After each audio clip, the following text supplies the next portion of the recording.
आज हम वर्ल्ड की सबसे यमी मैजिक पिज्जा रेसिपी बनाएंगे।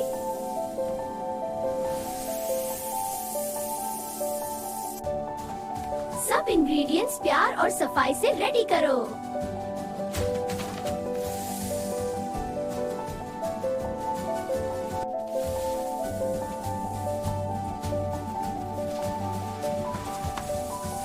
सॉफ्ट डो ही परफेक्ट पिज्जा का सीक्रेट होता है।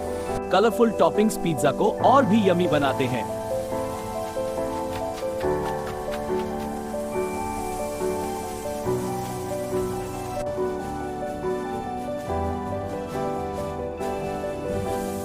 वाओ, हमारा पिज्जा तो मैजिक किंगडम जैसा लग रहा है। बस थोड़ी देर और यमी पिज्जा रेडी होने वाला है।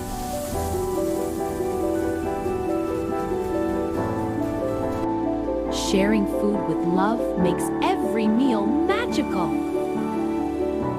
Thank you, Allah, for this delicious